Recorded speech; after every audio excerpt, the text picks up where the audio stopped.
Hello and welcome everybody to the latest edition of Midweek Matters. Now today we are joined by arguably the most experienced person in rugby league, which is an interesting way to describe things because he's just been talking about how experience should count. Buzz Rothfield, thanks for joining us. Hello, Jimmy. How you going? I'm going well. I think you should have a pay system where for every decade you get another 10%. The only guy I reckon's been involved in rugby league as long as me is Gus. Gus started in 76 at Penrith, and I started in 76 at the Daily Telegraph, Holt Street, Surrey Hills. See, you could argue that managing the latter years of a legend is a difficult thing to do in a salary cap. It's very much the latter years too. You know, when you think of, well, how do you deal with the DCE? What's he worth? You're like the DCE of the media world. It's like, well, he's got this experience. So do you reckon I need to take a haircut? It's nearly at the end, but we've got to manage the situation. I think that's what it comes to. Thanks for your support, Jimmy. I'm the young up and coming Lachlan Galvin. Yeah. I want out of the bye round. yeah. I want to go on to pastures new. Buzz, I mean, look, before we get into it, the podcast, your own as well. Yeah, we got one running, me and Andrew Webster. Yeah, he's a great fella. Yeah, much to Webby. I have actually, yeah. Beautiful, I enjoy his beautiful company. sports writer, and he hosts this one, and a lot of fun. We're starting from scratch. Good. But yeah, I love working with Webby. He's great sense of humour. We told war stories today. My war story, and I won't, don't want to take away from the podcast, was when Ricky Stewart and I had to be separated at the bourbon and beef steak at King's Cross after he'd won the Dally M medal. And we were up there about 4 a.m, Sticky, and there was a couple of hundred people there. And I said, mate, can I put your medal on? He said, no, you can't. So I've just grabbed it. So anyway, more on that off the record. All right, Webby. I think if that's not a reason to tune in and listen, then there never will be a good enough one. That sounds like a fun podcast. But you're enjoying it? Yeah, I do. I love podcasts.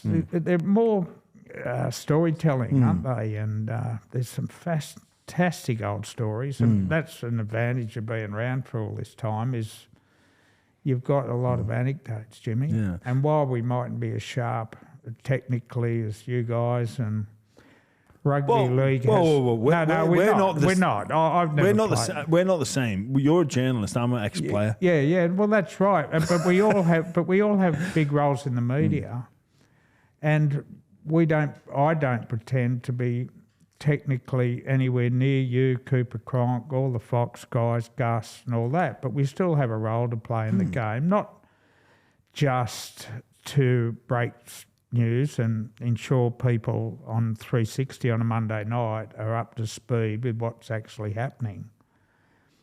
We have war stories, and a lot of them are fun and a lot of feuds, but most of which have been patched up. It's rugby league. So it's because we care as well. People care about their football clubs. People care about their reputation. Yeah. But I know journalists can get a bit of a bad rap at times. Yeah. But I think until you get that look behind the scenes, like I have done working at 360 and seeing the journos in operation, like when a story breaks, it's actually insane. And even at Triple M as well, where a story's breaking in the ad break on the phone. Hoops is on the blower, or on Saturday it's Chamis or Reedy, and it's exciting. And I still love breaking a story, Jim. And it's so competitive. Is it almost like an addiction in a way, like a dopamine hit to be because you're in competition with other people. Not just in your, I suppose in your industry as a whole, but in rival networks, your own network. It is. You used to wake up every morning wanting to probably better yourself as a footballer and think, what can I do today that's going to, help me get 2 points on the weekend? I wake up every morning wanting to beat the Sydney Morning Herald every single day. I want to be first. don't always happen, but you've got to try. And I say to coaches when they get upset about a story I write, I say to them, breaking a big story, getting on the back or the front page and first, that's my goal every week. Your goal is to get, and I want that as desperately as you want 2 points. That's our business. Yeah. And we're all particularly hungry. There's a great rivalry out there. And it's a really important gig because when we do have our job, there's getting 70,000 at a call. Those 70,000 are so passionate about their rugby league, and my role is to provide them a pipeline from the clubs, from the players, from the coaches, all stakeholders to them. That's our role, and I love it. But we've done a couple of years ago. You haven't had me back for 2 years. It can't have been that good, my last podcast. Buzz, you were fantastic. But talking of big news, okay, we'll start the season off with a little teaser of Blaze Talangi, bit of Brandon Smith, Daly Cherry Evans, and we think, it can't get any bigger now. Dylan Brown, you've forgotten Dylan Brown. Dylan Brown. 14 million. Mate, well, there's been that many. You have a tendency to forget. I think it's a Blaze Talangi. Sorry, I think I meant Dylan Brown. And then bang, Lachlan Galvin. Yeah, I know. With 18 months left to go. Yeah, I know. I worked it out today. I Googled it. And Lockie said on his statement yesterday that he wanted to give the West Tigers an opportunity, and that's why I told them now to find a replacement for him.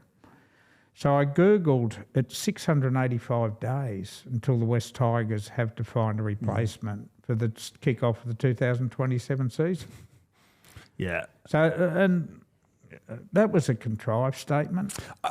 Look, I think it's a statement that most people would see through, and that's the polite way of saying what has been rumoured to be the fact he doesn't have much faith in the coaching or the club's vision. No, and I think you're 100% right there, mate. I think Lachlan Galvin's main concern is, and I'm not sure that he's on the right track here, he wants to become the complete rugby league player. And he obviously has doubts, as his manager and his mum and dad do, about him achieving his goals in the current West Tigers system with Benji Marshall and his assistants on the coaching staff. And I think that's a bit disappointing in that Benji has given him a wonderful opportunity there the last couple of years. And I've said this before, when Benji started at the West Tigers, Tim Sheens picked him as a centre. He didn't give him the keys to the side, and Benji had a bigger boom than Lachlan Galvin had. He had to earn his stripes. But Benji's just unlocked him straight away, and before Jarome Luai got there too, and then he brought Luai in and all these guys. So I think for a 19-year-old, and I don't want to join the poll on here, but you've asked the question, I think he's getting a little bit ahead of himself, and whether it's his agent is, I don't know. But I do not want to, smash the kid because he's a young man and he's a great football prospect, and maybe he will grow under another coach. I think. But I just think it's unfair to bag Benji. Benji took over a shit heap, mate. 3 spoons. Yeah, I guess we can argue about what's been the way things have been done, who's influencing Lockie, and if this is true, I think what everybody needs to ask the question is he right? Is he right to have that forecast in the coaching ability at the West Tigers to progress him along the track? And we can say he might be getting too big for his boots, but he is a phenomenal prospect that is far from the finished product. How's Jarome Buller going? He's a young kid. Jarome Buller? Yeah. I think he's going good. He's on track. I think he's on track. Young kid that was playing basketball, giving up on NRL. Benji brought him in. He's in the top 8 fullbacks in the competition. Terrific footballer. And with these situations, Jimmy, I throw to premiership winners. I throw to Happy Coruscant, and I throw to Jarome Luai. And if both, they seem happy with Benji. They suggest that it is. But again, I don't know, but I'm just throwing to them. Terrell May came to the West Tigers because Benji had a great understanding of his attitudes that the Roosters didn't have, that rugby league is not actually 24/7. It's about family and other interests in your life. And Benji's like that. We bagged him for it, that he went to Fiji after 9 losses. He plays golf now and again. He's always home to pick the kids up and make pancakes in the morning. And Terrell may like that. I think, but I can't comment on the one-on-one coaching he's getting from Benji. I think in terms of Terrell May, the Roosters purposely released him at a time so he couldn't go to one of the big clubs. Now, I knew the Bulldogs were in, but I think if you're Melbourne and you've got Terrell May or Stefano, you go for Terrell May before you go to Stefano. And just on that, like with Lachlan Galvin, so he's seen in recent history, his recent past, one of his old teammates, Stefano Utoikamanu, who he may still well be in touch with. How's it going down there at Melbourne? And he might be, the instruction from him, or the way he talks about Melbourne would be, mate, it is insane. You sometimes you need to leave the bubble to see just how what things are like. Jimmy, and I've experienced that before, where in the Super League training, couldn't get any harder to this, and then bang, I land at the Bulldogs. I was like, oh my god, my eyes have been opened. But Stefano didn't do it so far in advance. No, he didn't. And what he is, he's in a new environment where he. He's playing better footy. And he might even communicate that fact to Lockie and say, mate, this is. But couldn't Lockie, if he'd been better managed, knowing that he's under their contract for basically 2 full seasons minus 6 games, couldn't he have said, I hear you, and maybe in November, when I'm allowed to negotiate, that'll be at the forefront of my decision. But that he had no faith in a club that is on a surge, could potentially play finals this year. That's what I think his teammates have found so disappointing. And I 100% agree with you. Just quickly on Lachlan Galvin and the decision to move on from the West Tigers. He'd look at also recent history at the Tigers and their big 4. Tedesco and Moses both left. Who stayed was Aaron Woods and Luke Brooks. No, Woodsy left. Eventually. Eventually. But not at the same, like he was there for a lot longer. Well, they were all managed by Isaac Moses. Those 3 players who left were managed by Moses. And the one who stayed was also Isaac's, was Brooks. And Brooksy had a tough period there. But the roster was horrible. Even Ivan Cleary, 4-time premiers, couldn't fix them. Madge couldn't fix them. Recent years, has anyone achieved more than those 2? Internationally, Origin, premierships. So that's how bad the roster was. Oh, yeah, I get that. And it was that roster was that bad because those 3 players we spoke about were taken out of their system. Yeah. Well, but you find you find facts or convenient facts to support your narrative. That, of course you do. Like that Lachlan Galvin or his management or the people advising him would say, look at Stefano, speak to him. Look at Tedesco. Look at Mitchell Moses.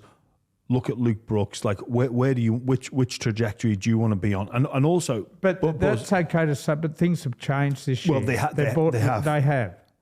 They've won 3 games and they've lost 2 by 2 points. They're on the way up. Oh, that isn't for me. That is not up for debate. This could be. Last time I came on a podcast with you wanted to kick him out of the comp. Nearly, remember that funny one you did? With you said the merger wasn't working. You wanted to tear him. Well, there is an argument. And yet, look, you're sitting in front of a old Balmain jersey. I know. And I know, I guess, look, when people talk about the West Tigers junior nursery, I want that to be, and the sheer size of it, I want that to be managed by the best. I don't want people that are struggling to go, we've got the biggest junior nursery or the second biggest junior nursery in the whole world. From previous experience with the Tigers, I think, well, God, you're telling us you're not, if you can't, you're not responsible enough to deal with an NRL team. How are you supposed to deal with these juniors? Anyway, just on that Jimmy, point. just interrupting you there, they've needed a Campbelltown approach, but managed by someone like Phil Gould or Frank Panisi in Melbourne. Frank's built Victorian juniors up now. And Souths have even set up an academy down there to pinch Melbourne juniors. I think with Shane Richardson there, and I've spent my decades bluing with Richo, and we're getting on well now, but I think the care that area of Sydney needs is, he can sort. I don't deny, I think Richo can do that, but it's a very delicate situation when also, like, is Richo in for the first team or is he in for the juniors? Like, so I think that's multiple people needing to do that job. In my opinion, you've got to rescue the Tigers as an NRL side, and you've also got to manage this junior nursery that, look, we can afford to get wrong, but the Tigers really, for their sustainable future, need to be, watering that, fertilizing that ground, not just using it as a, look at what we've got. Don't get on there and threaten to quit Campbelltown, like the ground, unless you give us money. You can lobby for that, but don't threaten to abandon that area. The thing Jack Gibson said when he starts in the front office, they've had so much boardroom crap go on at that club for a long period of time involving the Holman Barnes group. Well, you know what? They're gone now. They're gone. And they've got a new board. And there's some sharper, younger minds who are all over the top of marketing issues, commercial issues, growing membership and junior development in the very area you're talking about.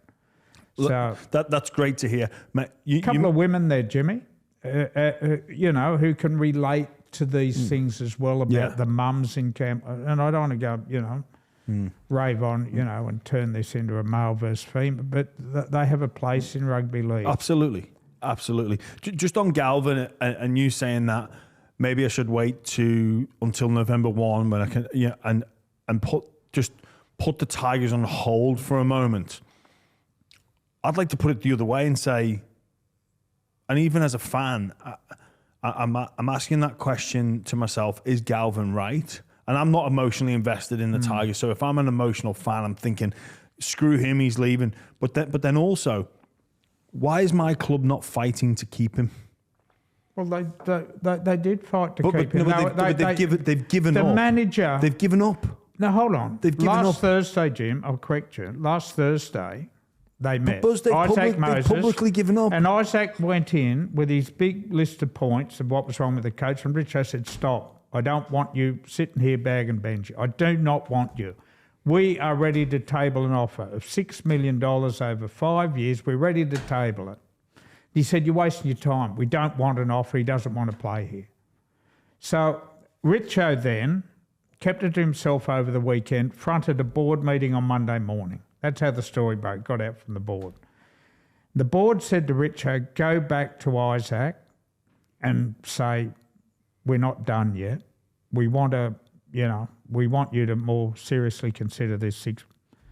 He said, you're wasting your time. But then why are you taking that as, why not give it time to stew? Like, because this story broke. Why didn't Isaac give it time? Why didn't he say we're not ready? Well, yes, and you make a very valid point, 100%. So both parties could have allowed for more time, and maybe Lockie at this particular moment in his young career is thinking about playing somewhere else, about how he can develop his talent somewhere else, and how maybe he's had his head turned, illegally has had his head turned. But for me as a football club, I've got this amazing prospect that's come through. That's a huge advertisement for that junior base that we're trying to go. We've just lost Stefano. Yes, we've recruited some players, but they're not homegrown. So this all helps the cause. Maybe as Did Benji lose Stefano, though, or did Tim Sheens and the predecessors and the Pascos and the Hadjipantalases? Well, the previous regime, but I think it was under Benji where he made the call last year. Late last year after Sheens was dismissed. I think anyway, so I for can me as a understand club, why are we not? Why as a club are you just accepting that? Because what I think would be for me, negotiation is about a multitude of things, but one of the things is timing. And yes, the Tigers have got off to a great start and are on their upward trajectory, but they're nowhere near where I think they can potentially be, and certainly from within. So, if you're the Tigers, are you not waiting until you're in the top 4 to get, hey, Lockie, I know you've had some. But he didn't want to do that, Jimmy. But I know he didn't want to. What are they supposed to do? Sit on it, try and hide it from the media that he's unhappy and wants to go to another club? Stories don't hold. There's no secrets in league. But okay, so Rich... It was going to get out. So Rich had decided to manage it. It's come out from the board. Yeah, okay. It's come out from the board and they've... Look, it's not... Maybe, with the benefit of hindsight, you go and say, look, guys, he's not going to sign it at the moment, but look, when we prove to him... Because a lot of this is about proving things... and with evidence. Because if he doesn't feel like the Tigers are on the right trajectory, what he needs is evidence to say that they are. So you build that evidence case, and you do that by playing consistent, better football. If the Tigers keep doing, then they say, like, hey, Lockie, mate, you're mad. Because we'll give you more money. If they make the finals, he'll get swept up in the emotion of it all. And if he's in that football side, and that's why I agree with you, I'm so disappointed it came out as it did. Because he might have a different view about Benji and the rest of that football side if this charge continues. And they should get the 2 points against Parramatta. They'll be in the even stronger position. It's a shame that that both parties. That's why it didn't need to be done. Well. I know West Tigers called Moses in and said, look, we want to start talking about Galvin long term. They wanted to, they didn't expect this. I imagine, well, they couldn't see this coming when he's asked for a release? Yeah, well, look, I wrote last year, after a Saturday night in Wollongong in June, they were pumped 54-something by St George Illawarra. Mate of mine was in the West Tigers sheds, and Lockie was walking around totally disenchanted with the 9th straight loss. He was saying, I can't wait to get out of here. And I reported that back in June last year. But I thought that was just an 18-year-old who had the shits about 9 straight losses, as you would, and this was a thumping loss. And so I guess they've known, the kid wasn't enjoying footy there. No one likes who does? No, nobody. Yeah. Nobody. That's what I'm saying. Maybe... Like the timing of the offer is, yes, they've made a positive start to the season. Jim, is the kid ahead of himself? Well, what do you mean by ahead of himself? It's a bit over the top for a teenager, new on the rugby league scene, getting paid reasonable brass, getting Luai as his half partner, going into a spine with another premiership winner, Coruscant, but, good fullback, good spine.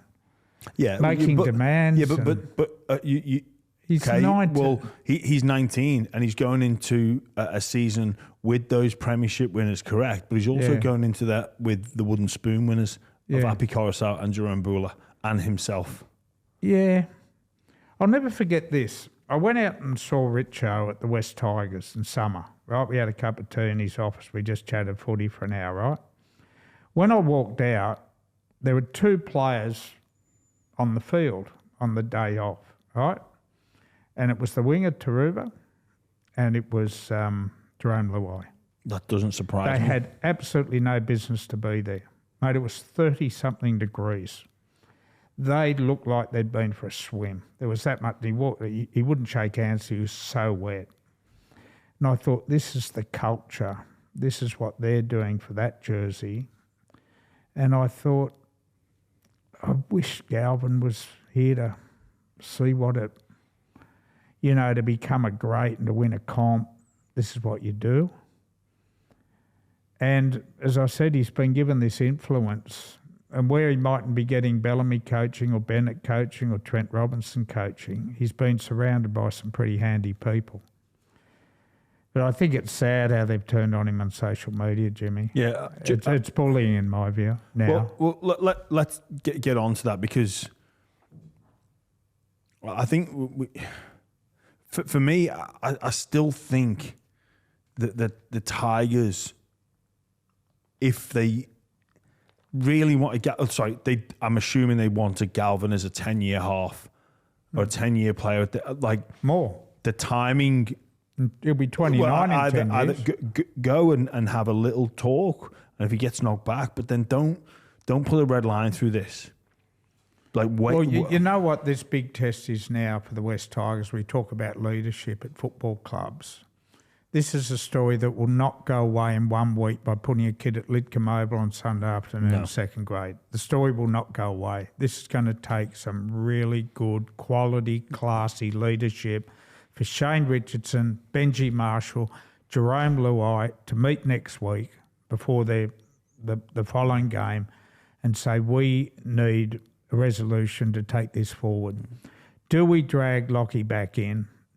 Do we have a truth session, express our disappointment the way it's been handled, but give him a cuddle then and say, you're part of this rugby league club.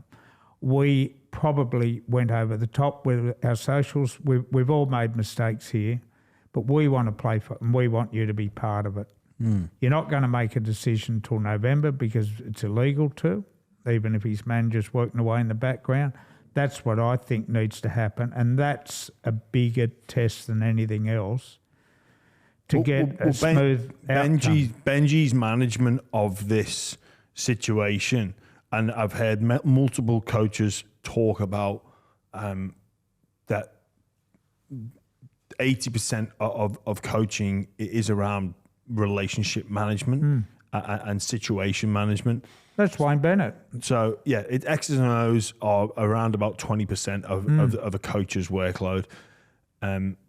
So Benji's got some disgruntled players on his hands, and a player that doesn't believe in that wants out. But he's got, which isn't an unusual situation to have. A player leaving your football club will happen each and every year.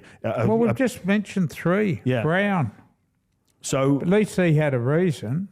Cherry Evans. He's giving his life, career away. It happens. Of course it happens. It's happening too regularly, though. But then, and perhaps it is, but then with a 19-year-old to be, I guess, publicly shamed for his actions, and some of those, I guess, if this is in a private WhatsApp group, I get it because it's all about banter, and I love that. And you're going for the money, which is incorrect. If he earned more money in the next 5 years if he was to stay at the Tigers, you've got people posting things like it's got to be team first or club first, and look, I didn't get have that a problem with that. With saying team first in a public domain. No, I didn't have a problem with that. The one I had a problem with was someone filmed his locker, and Well, okay. Yeah, so Taruga. In the team first, so any player that leaves is going to be subjected to that, and also Jarome Luai is prolific with gibber on social media, so it was not all that unexpected. But as I said, it's been a pile on, an unnecessary one. Shouldn't have gone as heavy on social media. I think the kid now has a sort of workplace issue that if any good lawyer took it up, would probably have a case for a release from that work environment. Absolutely. I think there'd be enough evidence there for employment law to say that this is workplace harassment. Just on Jarome Luai, who I think has made a fantastic start to his Tigers career. You got to be very careful with what you say because everything is recorded, there's receipts. It's not hard to gain access to previous information. So when he left the Penrith Panthers, it was to build a better life for his family, basically implying financial, 100%. Yeah. But also within that 5-year deal, 3 years are player optioned. Yes. So again, talking about the timing of negotiations, if I'm Shane Richardson and Benji Marshall, I'm going into Jarome and saying, hey, mate, you know all this team first. Yeah. How about you knock the clauses out? Get rid of that. Hey, come on. Good point. Otherwise, we're going to post your deal being like, hey, team first. You know, in November, he's only signed for 2 years. I know. Every single year there's a player option. Coming November, he is in the same position as Lachlan Galvin is. Absolutely. He can go to market. And literally, by definition, I think he has boxed himself into a corner where he could not possibly entertain any thoughts of leaving that football club. Well, that's why the Tigers need to act now and say, Jarome, mate, if you're team first... Mate, let them win up. Let them beat Para. Why would you not do that now? Jarome's someone you want at your football club. Yeah. And he's got these outs. Yeah. And I know he's spoken about he's going to be up, but literally by definition, by having that safety net there, you're not jumping off the building. You're not. It's a very interesting point, Jimmy. Very interesting point. You've got to one be careful. In all in, which he wants. But the West Tigers probably wouldn't have landed him. He wanted a valve, an escape. A trapdoor, whatever you want to call it. Safety valve, whatever. But credible story. And on the, I guess, the post around, with the locker and the money, it's incorrect because he would have, if he was all about money, he'd have milked the Tigers for an upgrade and extension for 25, 26. He'd have got 27, 28, 29. And his earning capacity in the next 5 years is greater at the Tigers than any other football club, unless he gets that release on. Well, let's say he plays to 35, so he's got 16 seasons. And I genuinely don't think this has got anything to do with money. He could have taken it. A lot of people, a lot of coaches, Gus, and I heard Ivan Cleary talk this week, that $1 million contracts for a kid that age don't work, and he would never hand one out to a player at that age. Gus says the same thing. Let them become footballers. Let them develop. Let them earn that. And you look at Nico Hines can't cope with $1 million contract.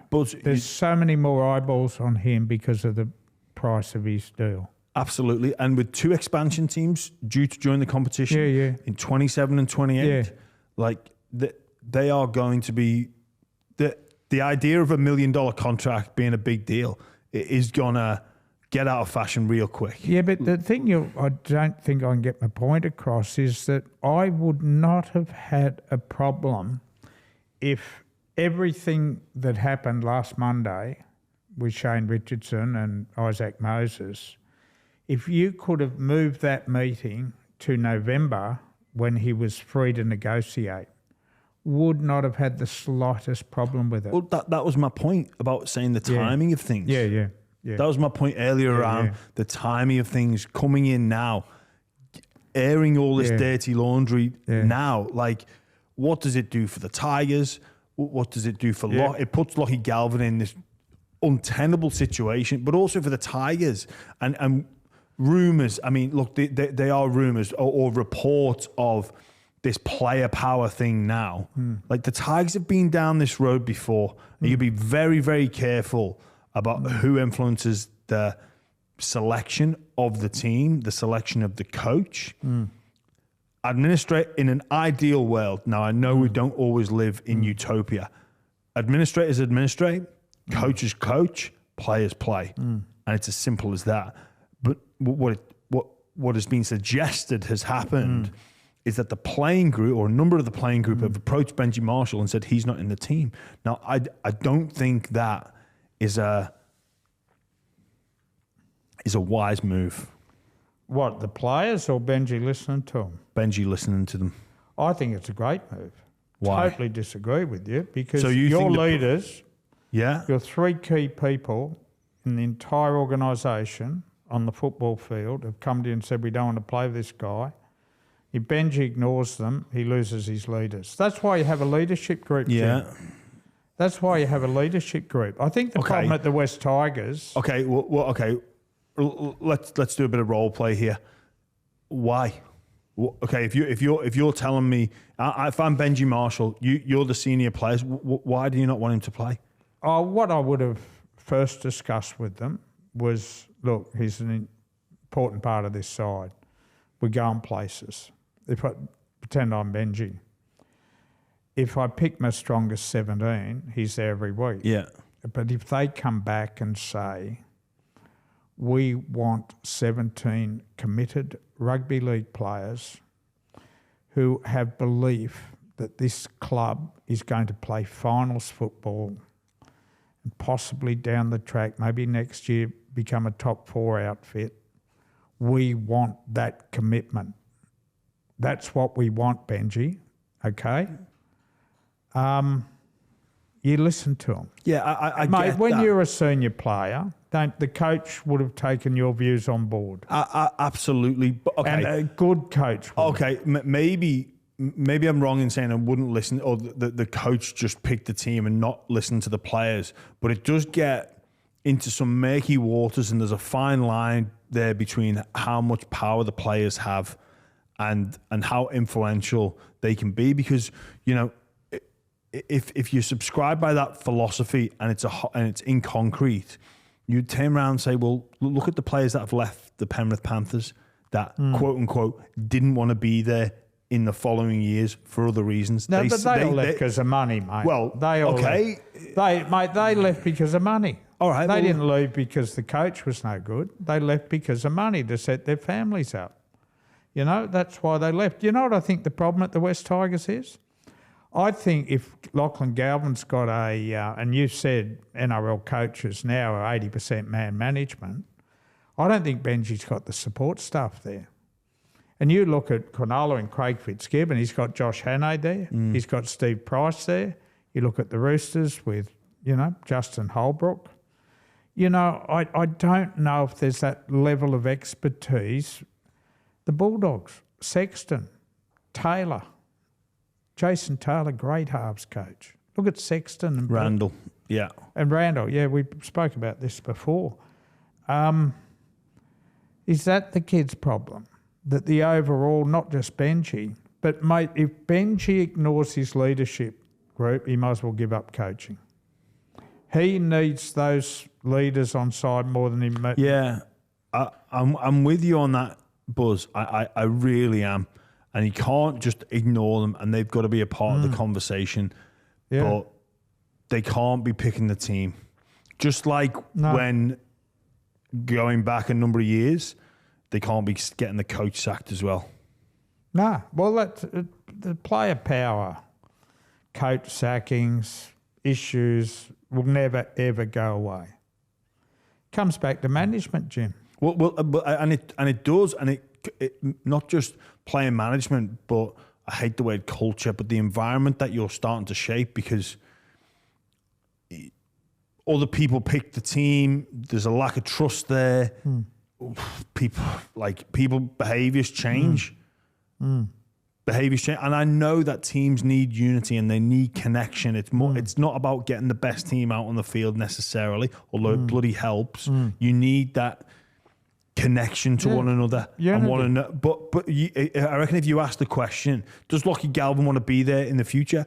Absolutely not. But is he willing to put in each and every week to develop his own game and our team? Yes, I think he is. Can I give an example? The Bulldogs.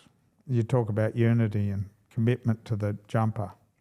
I do not think the Bulldogs put the team down on paper against a couple of other sides. Okay, start with Storm. Talk about the Broncos, and that, Carrigan and Haas and Walsh and Reynolds and Hunt and Bulldogs on paper are not as, but they're a team. They are. What's the saying? A team of champions will always beat a champion team will always beat a team of champions. Yeah. So that is an environment that is punching above its weight on a class factor because of unity. But who's unifying them? Well, Gus. It's Gus and Cam. Gus and Cyril. So they call the plays, and the players look up to those two. But that's what I'm trying, unity. As opposed to a Burton, a Kick-Out, a Sexton and Marnie running the show. Those boys aren't running the show. Yeah. Serraldo and Gus run the show. Look at what a lovely, softly spoken Stephen Crichton person, And they've just got this most fantastic, togetherness where they just go out there onto a footy field and rip and tear, play to the close to 100% most weeks, which is a big thing, consistency, with a side that's not as good as on paper as others. No, absolutely not. But it's like if you did their salary cap. It's undeniable that there's a sprinkling of class, but it's a unity together. Yeah, but that's a different story. But I'm just trying to say if West Tigers could somehow establish. But you don't do it overnight. It's taken Gus 5 years, I think the point I'm trying to make is it's a very dangerous path to go to have. I'm going to word this: players telling somebody not to pick someone, as opposed to the question to the group, to that leadership group, who do you think we should pick? Now, if Benji's asking the question of the players around Jarome, who do you want to partner in the halves? Tell me. I've had that question put to me before. Who do you want to partner in the front? Yeah, that's what I was going to say. A coach should consult his players. So this is where where the devil's in the detail. Did the coach consult the players, or did the players go to the coach? And there's a huge difference. Well, the players were really, really angry, as I said. They want to build a Canterbury culture. Okay, so if the players are really angry and they go to the coach... Is anyone at Canterbury saying they don't want to be there in 2 years? No, they're not. That's what I mean. But players move... If you're not... If you can't imagine that players are going to leave your club, you're in the wrong business. Yeah, I know. But I was so... At the beginning of the week, I thought it was so good that meant so much to them that they'd bang on Benji's door and say that that's what it meant to them. Now I think I've relaxed that because of the bullying. Well, the thing is, though, Buzz, I can imagine myself doing that. Yeah. But you know what a strong leader does and turns around to me? Say, look, Jimmy, mate, we can't. They convince me that we're better with Lockie in the team. And I can kick stones as much as I want, but ultimately, I can't be going knocking on the coach's door telling them who to pick. Yeah. I think if Benji consulted the leadership group and... Benji didn't make the decision. Benji took that information to Shane Richardson. Because his neck's on the line. But fundamentally, Benji's neck's on the line here. He's going to live and die by the results. Jerome will stay there for the next 5 years if he wants. So will Taruva. So will I said Appy, to you before, I hope it gets worked out. It's too nasty. But this is the day, and again, like with Benji, and he's new to coaching and all this stuff that comes with relationships. He's got to be careful around, and we'll never know the nuance of that conversation about did he approach them or did they approach him. But I think he's got to be careful if he's gone, well, you know what, Galvin's leaving. We kind of expected it anyway. But you know what? He's going to make us better this year. Okay, you've got to manage that relationship, or you relinquish. You start to relinquish power to the players, which they're going to have because they're that. This was an extreme incident. This was an extreme contract. I'll agree with you on that. This was extreme. Do you think there's any recovery in the short? I think long term, Lachlan Galvin's future definitely does lie elsewhere. It comes back to leadership, Jim. But is there any way that this can be resurrected at the Tigers? I think there is. But some people have got to back off, let the emotion die. Come out and beat Parramatta on Sunday. Walk into work on Monday. Say, how do we fix this? Good people in the room.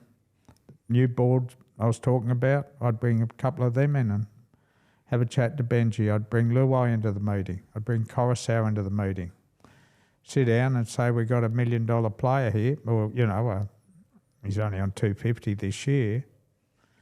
We can't throw this season away. We're in a position to surge at the finals. That's how you fix it. And also, Jarome, while you're at it, just want to sign this new deal. That's what I'd be doing. Can't wait till I've got to interview him next on one of your shows. But, mate, I reckon he'd listen to the buy round too. Mate, you'd be foolish. Geez, you're different hopes to Webby. Really? Yeah. In a good way or a bad way? Well, you're very serious and articulate, and Webby's just, I've always said, Jimmy, the smartest, uneducated person I've ever met in rugby league. Who? You. Well, you left school at what age? I left in 14 or something, didn't you? Something like I got kicked out. No, I didn't get kicked out. I actually was all right at school. I just couldn't be bothered. Yeah, but you weren't educated. You left early. Oh, I know your mum and dad were teachers. Yeah, they were. Yeah, I had a bit of a crack at school. It was all right. I thought you told me once you were no good at school. I just got I got too distracted. What's that? Oh, there's a plane. Or just muck around with the lads. I dropped out. Did you? Yeah. Dropped out. Well, thankfully we're both here. I guess. Sorry about that. It wasn't. No, it's a wrap, actually. It is. I'll take it. The Tigers.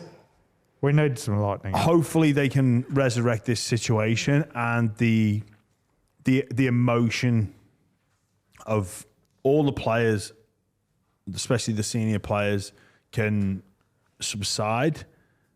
Lockie is... It will, Jim. It will. Well, time does heal. Time is a great healer. It'd be interesting to see what Benji has to say about the public posts. Well, Benji's got a press conference on Sunday. It's going to be interesting. Day before the game. It'll be very spoke to him yesterday. I said, Benji, that you're going to get smashed with questions. Course, you're going to have to talk. And he has politely declined all interview requests this week. As you can imagine. Yeah. And, we'll go from there on Sunday and see what he's got to say. But I think it can be saved. I do. I hope so. I want to see what happens at the West Tigers, what's happened at Canterbury. And South this year, having them back, these great old Sydney clubs. They're such an integral part of our competition. And that's why we're getting 70,000 at a core on Good Friday. It's the power of rugby league heartland and the craziest, most fanatical supporters of these two great clubs. Look, I'm really pleased to see South Sydney doing well, but I hope after Easter we use them. Let's just use South Sydney for a big Easter game, and I hope they die in the arse after that. I hate South. They do my head in. Oh, mate, because they're just one of our big rivals. What year did you get in the stripe out there? 2015. Yeah. So, look, let's use South Sydney for what they're good for. Pumping up the Good Friday game, and then I hope they plummet. And I'm friends with Wayne Bennett, but I hope South Sydney plummet after Good Friday. Let's use and abuse them because it's just Souths. They're just right. 10 years on, Jimmy. I know. 10 years on. I know, but I still. Have you gone into great detail about losing the plot that day? And did you do some course after it to?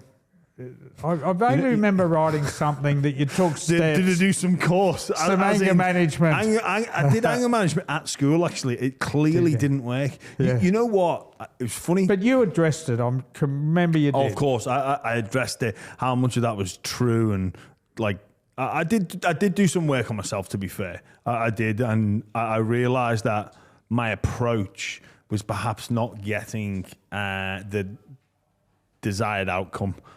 So I worked on some communication strategies, body language. Did you? Signaling I'm just me, Buzz, and I don't sometimes realise that having red hair and being big and bright red and moving your arms around can be quite intimidating for people. Can you remember it really clearly now? Well, it's funny. I was talking to someone about this today. Bryson Goodwin. I was talking with Bryson Goodwin at the gym this morning. Yeah, and he spoke about it because he kicked the goal because poor old Renault, if you'd listened to the South Sydney doctor, was going to get his leg amputated. That was the press report that they put out. Renault couldn't kick the goal, obviously, because, his leg was about to be amputated, even though he only missed about a week. You know what riled me? And I don't know if this was for the betterment of my behaviour towards the match officials or was the trigger. The South Sydney trainer. Did he? Yeah. Got me off. He was the one that's... Because if you remember, so...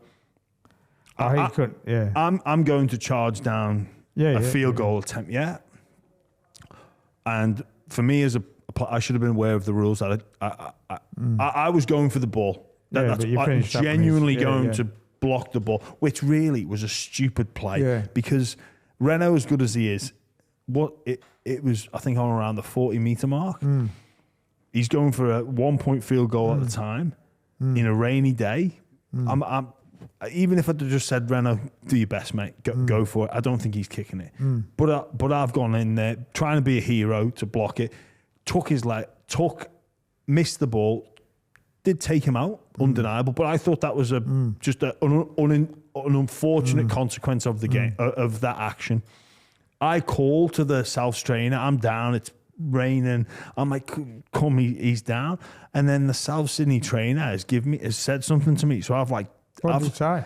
I can't remember exactly what words he used, but he basically was dismissive of me. I'm like, mate, I'm trying to help you out here.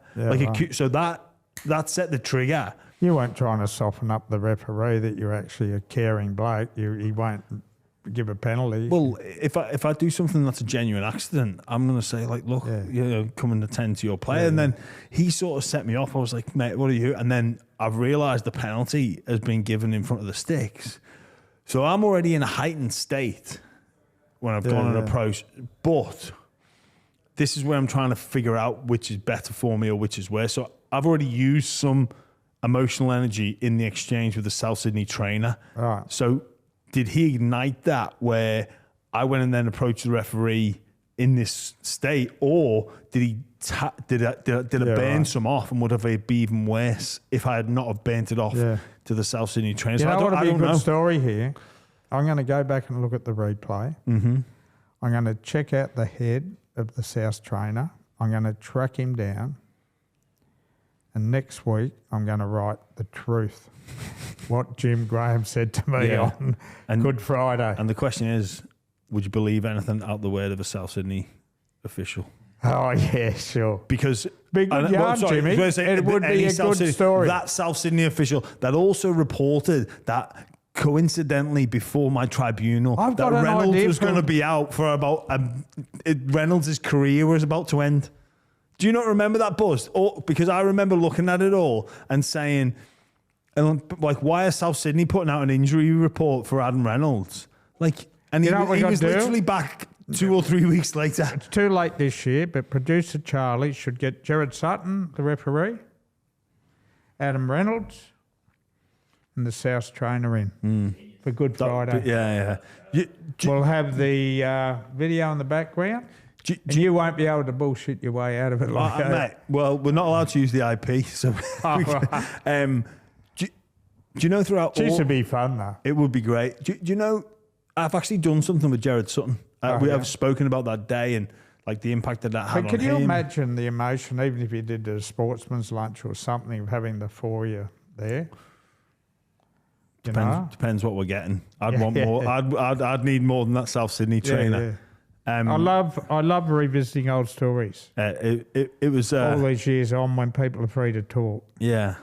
Look, I hold my hand up and say I got it wrong that day. Yeah. I cost us the 2 points. Yeah. Will you be there Friday? I'm going to be on the panel, Buzz. So no, I'll be watching from our Tarman. Right. But what a great day of rugby league! Mate, it's funny seeing 60, 70,000 people there, and really this is on the Bulldogs and South's current players and staff that they've elevated them to this level. When I first moved over in 2012, We used to have St Helens v Wigan on Good Friday back in England. And Boxing Day too, didn't you? When it was... Used to be. Yes, used to be. When I was there. Yeah. But the Good Friday tradition remained. St Helens and Wigan, like the biggest rivalry in rugby league. Like I remember watching from the stands in 2004, and there was one of the biggest brawls you've ever seen. Paul Sculthorpe. Really? Oh mate, it's on YouTube. Good Friday, I think 2004. Paul Sculthorpe and Andy Farrell are swinging. The current Lions coach, and Andy Farrell's like, "Yeah, fucking shit house." It's really epic. I was a squad member in the crowd at Saints watching that, just going, "Oh my god, this is insane." Anyway, so this, and I'd been as a kid. Good Friday, we watched Saints Wigan. Come over here, and the Bulldogs South Sydney game on a Good Friday. 2012 was actually the initial contest on the Good Friday, so that tradition was born. I think I'm correct in saying in 2012. So, look, for me, in front of 20,000, 30,000, 40,000, I couldn't get much bigger than this. And what these guys are about to go out into on Friday is just a credit to everybody. And I have this rivalry with South, and I jokingly say about I hope they crash. I don't. I think watching those two teams go at it, if this is Good Friday, we'll wait until the finals come around. Because that's where we want that's what we want as a game. Yeah. We want Bulldogs to play Souths in the finals at some point in an eliminator. Yeah, yeah. It would be amazing, a knockout game between those two. Canterbury's clubs. almost replaced East as the team that will draw a bigger crowd. Reece South and the feuds, but it's now Canterbury South. Yeah, but just I love that side Wayne Bennett's pick too for the game. Lewis Dodd off the bench. Where's he? Are you buying that? Off the bench. Are you buying that, Buzz? Well, it could happen. I wouldn't be rushing him back in on what he's done this year. But sorry, just if Walker's fit, I'll buy that side. Just before we go into that. But sorry, I know. Just on that occasion, it's not just managing the game plan. And we talk about the senior player. It's managing the emotion of the occasion, because it is different. If you play a game in front of, if you're accustomed to playing a game in front of, 25,000 at a push. I've been at some South games at a core, and there's around that 20,000. Bulldogs again, they've had sort of 20, 30,000. You go from that to 70 on Good Friday in the day as well, which makes a difference. Like 4 o'clock kickoff. It changes your whole preparation. It's an occasion. If you're in a stadium of 70,000 people, it's actually insane. Like what it does to you. So it's going to be like Bulldogs have got a lot of players back. It's like an extra Origin or extra Anzac Day, or it's just huge. It is. It is, and it's the week before Anzac Day, and Roosters and Dragons have their contest next week. Hopefully, that I've been a part of that game, which I'll cherish for such a long time, because it's bigger than the game, bigger than the game of rugby league. Yeah, it's bigger than the game of rugby league. Like of course it's a tribute to the. It's one game I always took my kids to when we were growing up. When the kids were young, I always took them to Anzac Day. Yeah, and it's a special day for more than a game of footy. All Australian and Kiwis. It really is. Yeah. But this Good Friday rivalry is huge. Where do you think it? Where do you see it going, Buzz? Good Friday footy, or this game on? How do I think it'll go? This game on Friday between the. I was going to say I like South. this side Wayne Bennett's picked, and there's a lot of tough rugby league players. You look at Campbell Graham on the wing. I know. I did, and you look at Jack White in the centres, and then you look at these guys, Jai Arrow, and they're a tough footy side apart from Latrell and Cody, and they're big game side. But it's a big game. Yeah. And Wayne Bennett coaches them. And Wayne, as we said, is he has the 20% over to his staff, I reckon, and 80%, man management. Mate, I think Canterbury will get them. Reason being they've had the bye freshen up. And they've got a guy called Kickow. And hopefully, yeah. Kickow named did they 20, pick Kickow? He's named in 23. Right. Well, Burton's back. Yeah. I think they've got him. Yeah. I think the freshen up is very important. Souths have come back after a tough trip to Perth. Yeah. It's going to be a great game, though. Yeah. Are you going out to the game? I'm tossing up, Jimmy. I'm tossing up. It must be nice to be able to make that call. Hey, when you think about all the fans there, can we get a ticket? It's Well, maybe. Oh, we've got a press pass. But look, Jimmy, and I don't want to make this a Fox plug because Nine do a great job too. I can actually get more information watching game of footy on the big, 4K, flat screen, whatever they call them, at home, and I sideline people there telling you what's wrong with people, and I know, and great commentators. But the television can never bring home 70,000 people. Exactly. Yeah. Well, can I ask you a question? Would you ever sell your press pass for someone for one day for a game? Would I sell it? Or give it to, like, as a mate ever said, because I'm sure, like me, you get requests for tickets. As a mate, I'd tell them to go and buy them. But if it's like sold out, would you ever say, "Oh, mate, I can give you my press pass"? Look, they've all got codes on now, and if the person mate, you're joking. No, they don't, mate. They don't. They scan. Yeah. But they've got a face. So as a mate, it's got my head on it. Yeah, but you can. They don't check. You sure? Never. They never check mine. Scan in, away you go. Would you ever sell it or give it to someone? No, I wouldn't. I don't want to lose my accreditation. I'm sure people at the NRL listen to this. You get a quid for it at a grand final or Origin, seat in the press box. Imagine that. Hey, mate, who are you? That's a money can't buy experience. Is that Buzz Rothfield's press pass on you there, champ? No, I'd never sell it, Jimmy. No. It's not worth losing. You've got a press pass. You know how valuable they are. Yeah, I do. It's good view as well. Yes, it is. It is very good view. But sorry, we skipped ahead the Thursday game. Sorry. Manly v the Dragons. Big game. The Seagulls. Obviously, the news of Cherry Evans. It died down. It's certainly much fish and chip paper now. But is it having an effect?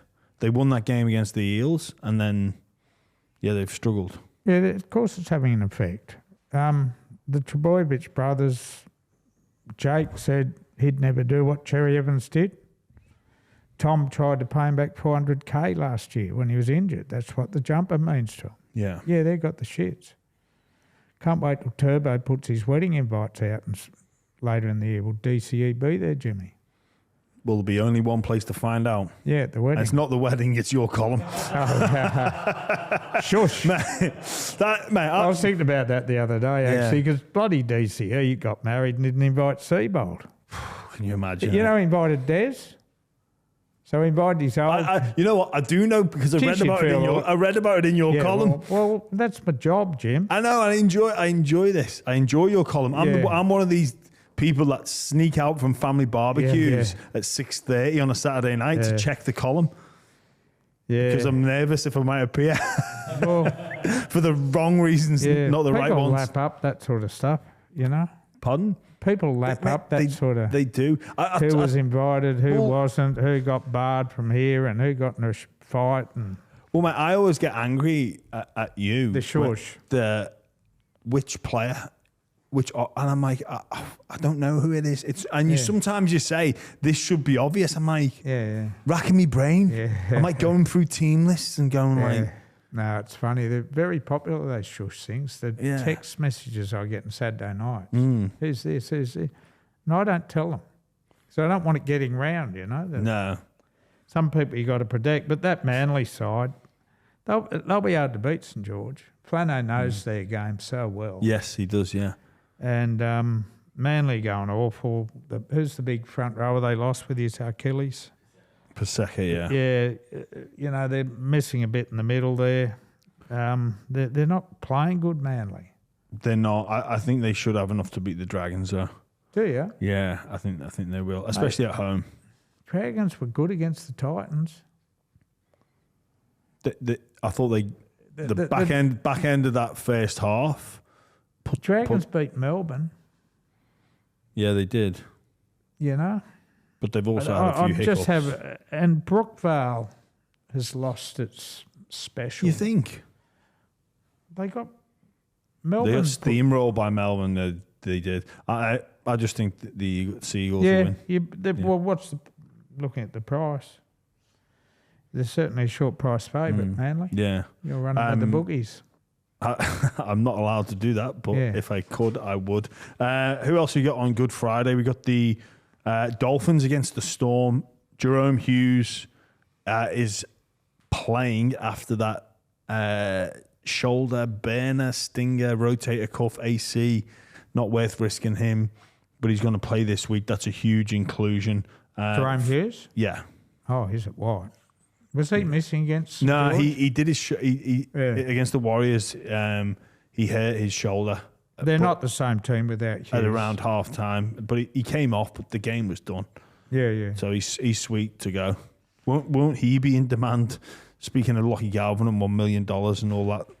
I'm sure he will be, but Melbourne have a system where no chance to be played out so publicly. Because of the respect he has for the footy organisation, respect the footy organisation have for him. And if someone like back home in Queensland on the Gold Coast were prepared to offer him ridiculous money to go home, the Gold Coast don't have a halfback. I don't think Melbourne would stand him down. No. Do you know what I mean? Yeah, no. It'd be handled more professionally than what this has panned out. You're 100% correct. Yeah. But not every club's like Melbourne. No. And we need our teams that give us the headlines, otherwise it'd be we do. We'd actually have to talk about the footy.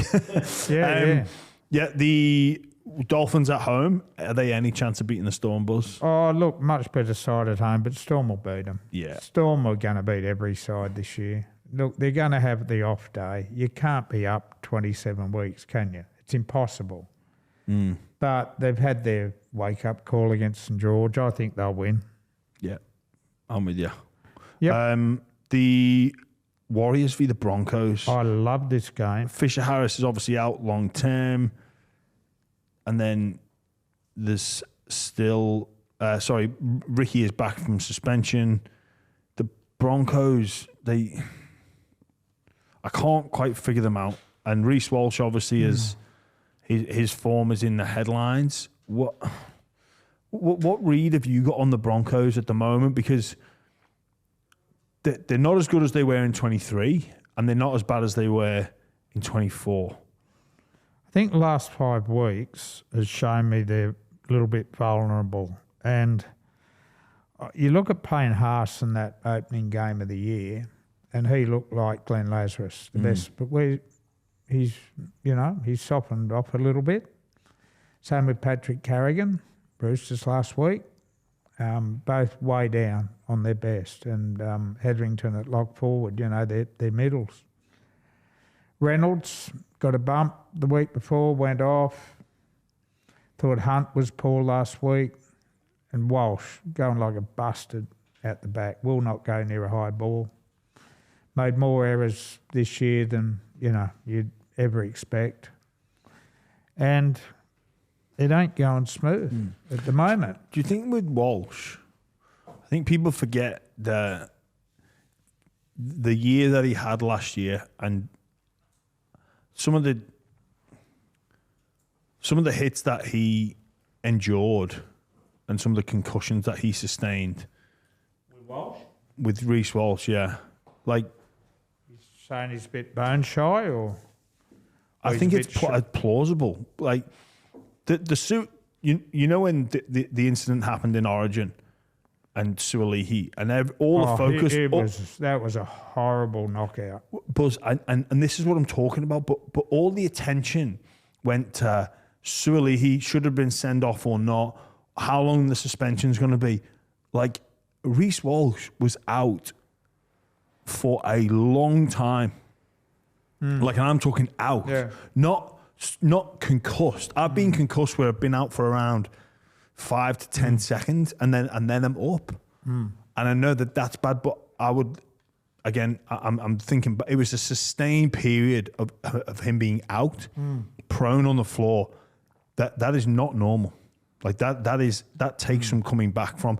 And when you think about Reece Walsh, he has made errors, but he's never really cared about that. But I just wonder if he's slightly gun shy because of what happened to him last year. And Penrith, in round 2 last year, I remember watching a game he played at Penrith.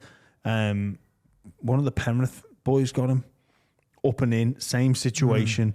He was cleaned up from that, and then it happened in Origin.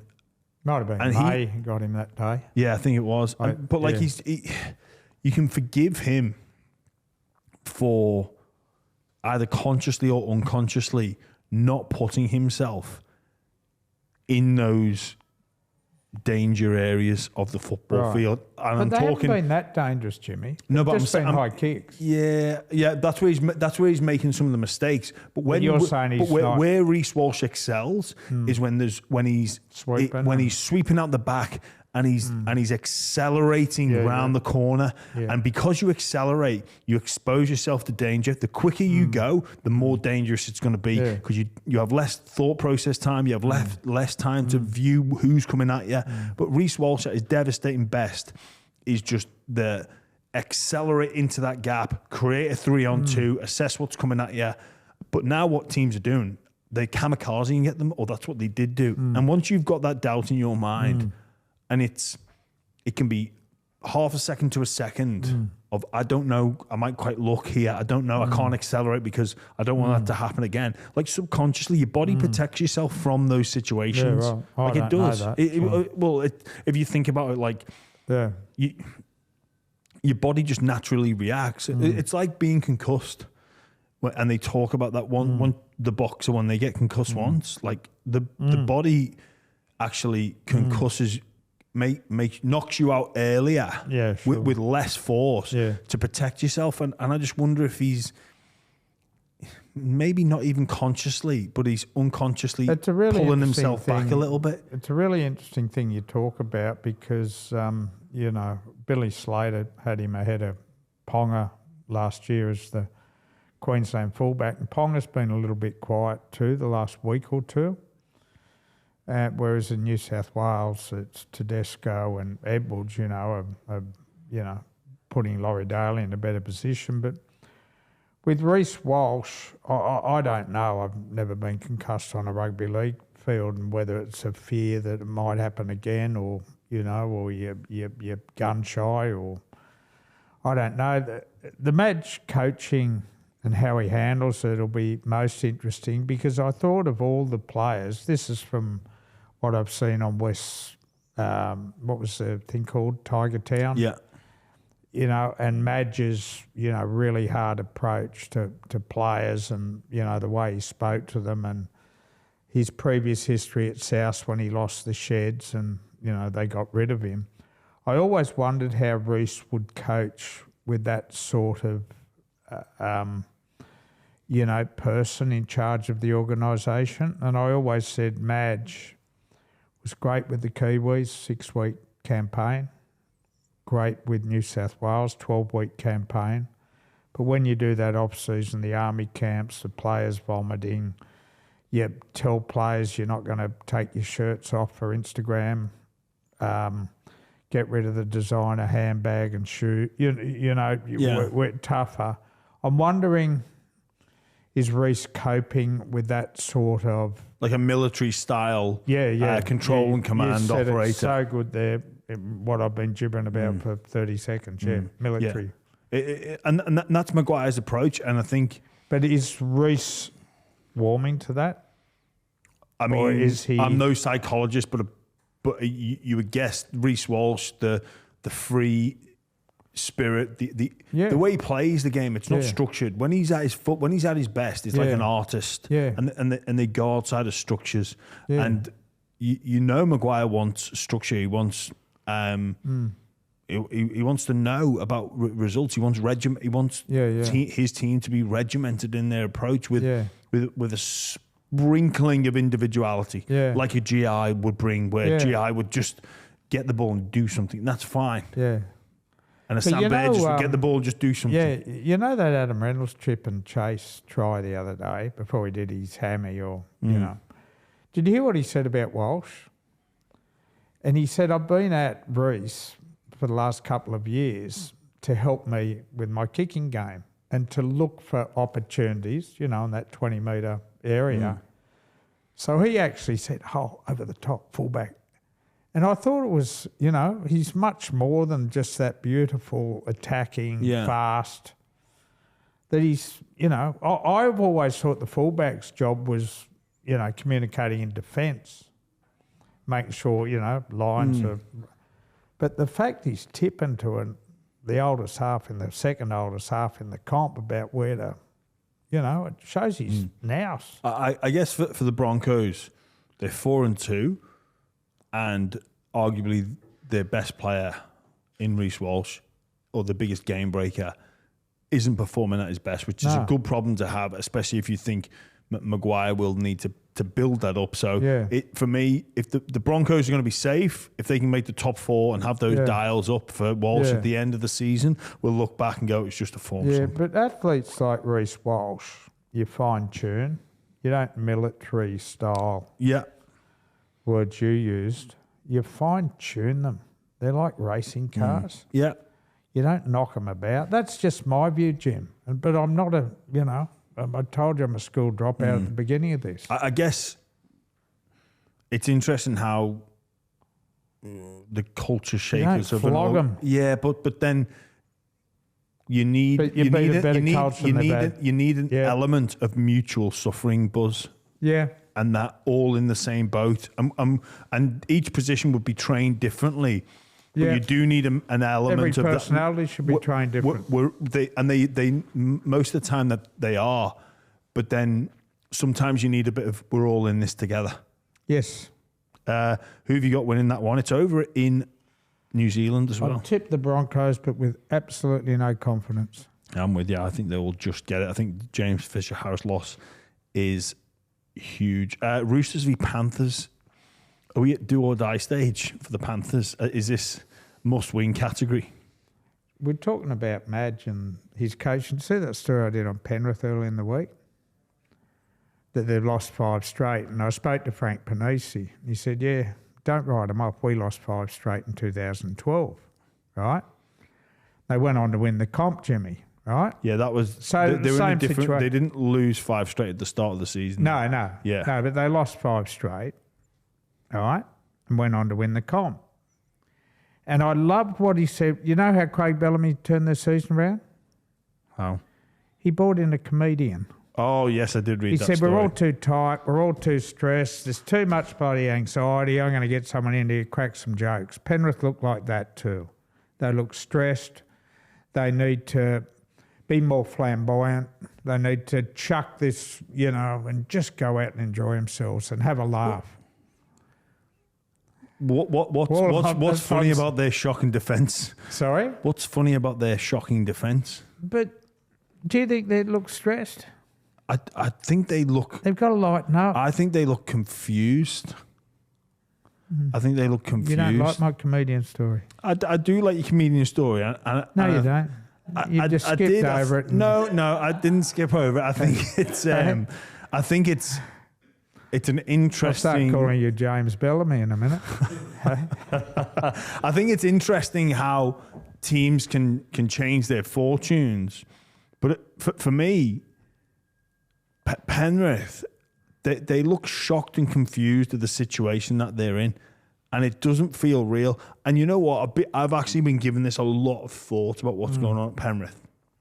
And for as great as the team are, like their leaders and the players and the people that influence that organisation are all about winning, and they know how to lead in these to go again and go again. Yeah. But it's almost a case of none of them have ever been here before. Yeah, but Jim, the problem is the salary cap. I know that. And that's the bleeding obvious 8 players. But no one ever mentions the Dolphins halfback. If the Dolphins halfback had stayed, he'd be playing outside Cleary now. Yeah. You know what I mean? That's why this collapse has happened. Oh, and I don't think a comedian is going to fix it, but it's a fact of life that with a salary cap that they've won for is something that will never ever be achieved again. And I think maybe, or as soon as Penrith are out of the race, we'll start to look back and be able to really dissect and talk up the achievement that was the 4 premierships in a row. But for me, 6 months ago, they put on display one of the best defensive performances you're ever likely to see against Melbourne in the grand final. People knocked that grand final. They didn't know shit about defence. No. That was unbelievable. The intensity of the defence that day was incredible.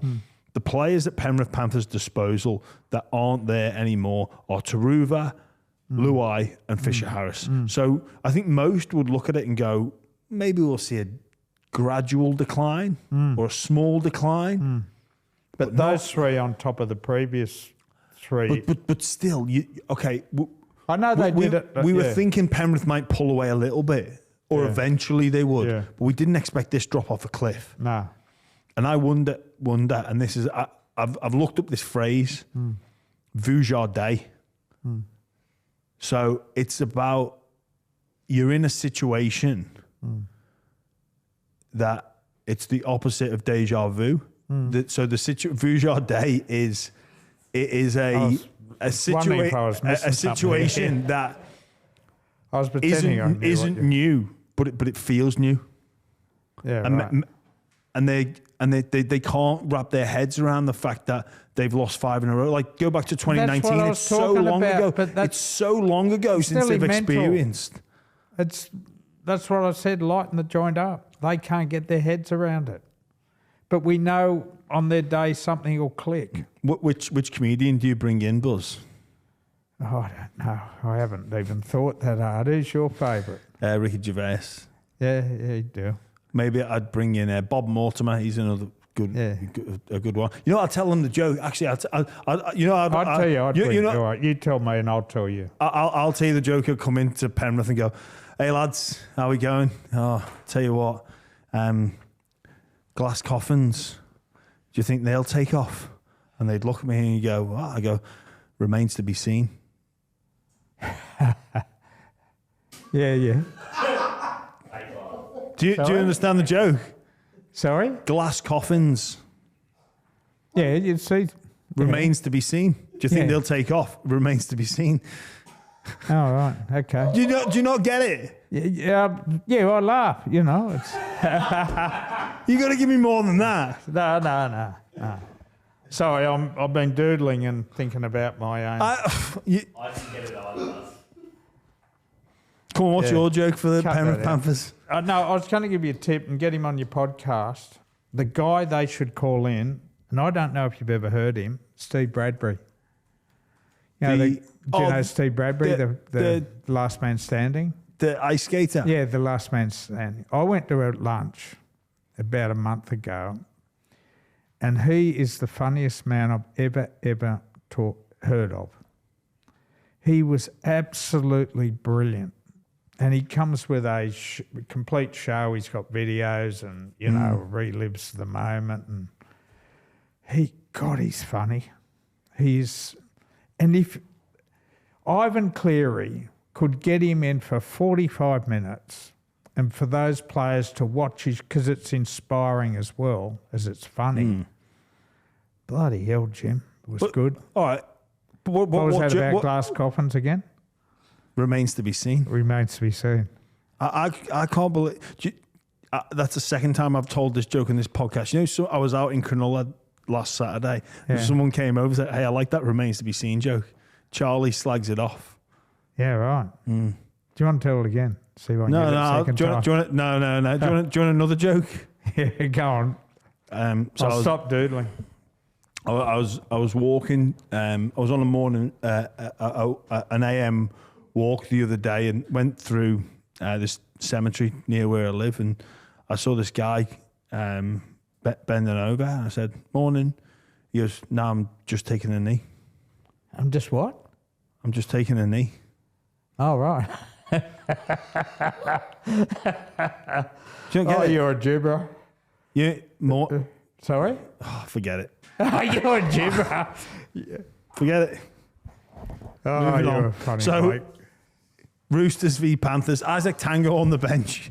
Yeah, I'll tell you why he's on the bench, and I jotted down a few little stats. I've done a bit of homework because you were wondering why he was on the bench in our little text exchanges.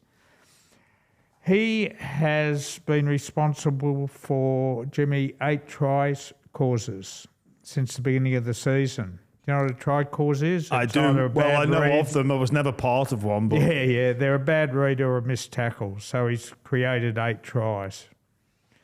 That's second most in the NRL, Jim. Wow. Second most. So he's been moved to the bench. He's missing. He's bad read. His defence is awful. The other thing is, he's made only 5 tackle busts this year. So I'm giving you a statistical read on this. Last year he made 75. Yeah, wow. His average missed tackles are way up. Yeah. And Ivan knows how critical it is to turn this around. I reckon he's got to, whether you've won comps or not, you've got to judge players individually. There's someone there who can come in and do a better job. When it's getting a little bit desperate, you pick your best side. Yeah. Well, the situation... I don't know what's wrong with him. No, neither do I. Well, the situation at the Panthers, 18 games left. Historical data will say they need to win 12 to make the 8 or 15 more to make the top 4. Will they do that? They can win 12 of 18. Remains to be seen. They can. You know they can. Oh, I know they can, but they've got origin period. And you'll be sitting on your podcast come finals and we'll be saying, can Penrith do it from outside the 4? And I think the answer is yes, they can. Yeah. Yes, they can. Who have you got in this one? Panthers. Yeah, me too, actually. Titans taking on the Raiders. Difficult one to get a grasp on. The Canberra Raiders, geez, they've faced some trouble. Crazy, isn't it? Geez, they've faced some trouble. Where they've been? Townsville, Darwin, Vegas. Hopefully they've Vegas. got good air mile program. Yeah. They'd be first name basis with, I suppose they do have the tags on the flight attendants. So, of course, it's going to be a first name basis. I gave their high performance team a big rap the other day.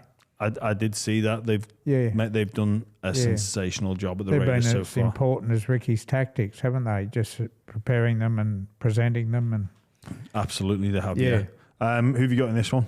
I tipped the Titans to make the 8 at the top of the year. Been so disappointed, particularly last week. Tino back will make a difference, but the Raiders are playing great footy. I think the Raiders will beat them. Yeah, good game though. It will be a good game. Good game. Really footy. good game.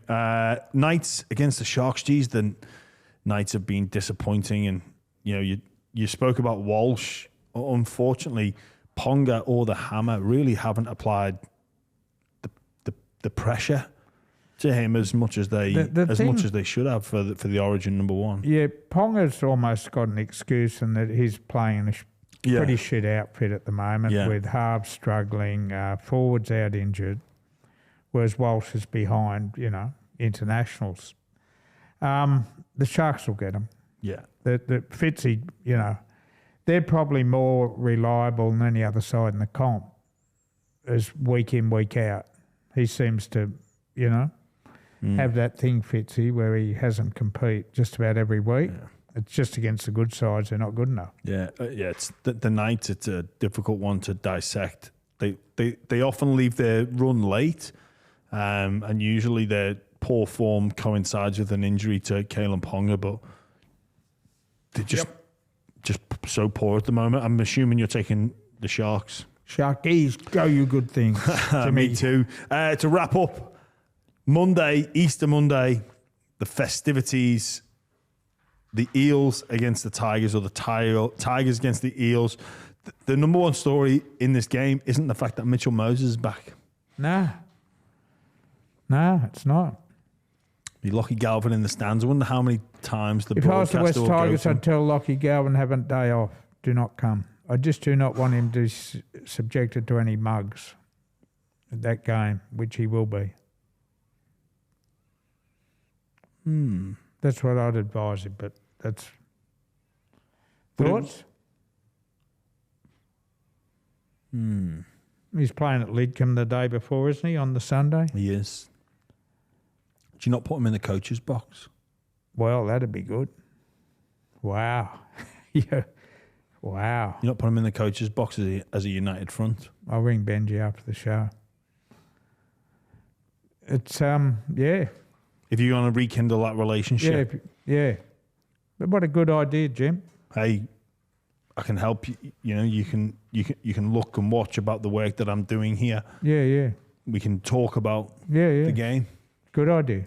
As opposed to like you're going to have to face the music at some point, and no doubt Tigers fans are disgruntled and will want they'll be baying for blood, and it's a big game Easter Monday. But is the best Great move? idea. I started off thinking, don't go. I like your idea better.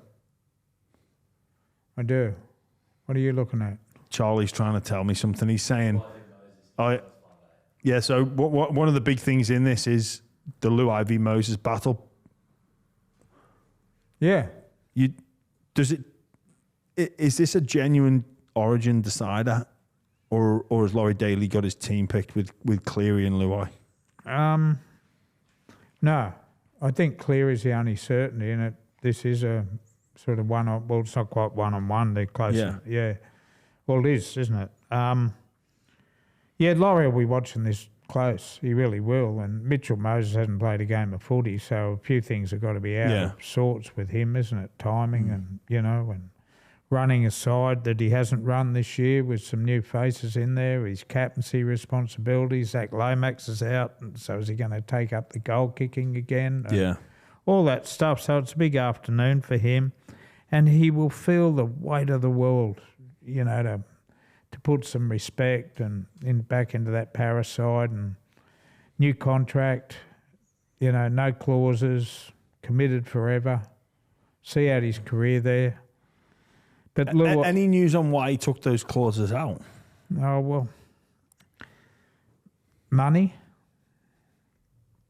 I have a suspicion, and it's not fact, but I reckon that he would have been reluctant to commit for the rest of his career and take those clauses out if it wasn't for money and some sort of good hope that he's going to have some talent around him. And that Isaac Moses, who's his cousin, could have mentioned it, I can deliver a pretty handy partner for you. Now, I'm not saying it's happening, but it's been mentioned. Yeah. Wouldn't put it past him. I guess he'd have the direct line to his manager about where things... Oh, absolutely. Yeah. And it's in Isaac's interest for Mitchell to be in a strong side. Yeah. And it's in Isaac's interest for Lachie Galvin to be playing alongside the Australian halfback. Do you know what I mean? I do. Very interesting. So we kept a bit of gold for the end there, Jimbo. Yeah, we did, didn't we? Hey? That's what you do, mate. You keep them on. Oh, mate, mate, with all these jokes... Do you want some more coaching? No, I reckon maybe we'll tell a few more jokes for the encore audition. Charlie's shaking his head. He's had enough. This game has been played before in this season, which is, again, another strange one. The Tigers and Eels, both two nervous teams when they played each other in round 2 from memory, and Tigers run away with it. Where have you got this one going, Buzz? I think the Tigers are next door to good things. I really do. I think they'll go out there and show the rugby league world that, we're in this comp. And despite the setback or the midweek shake-up, and Para just aren't good enough at this stage to beat them. No Moses miracle on Easter Monday? It's a good headline, isn't it? But no.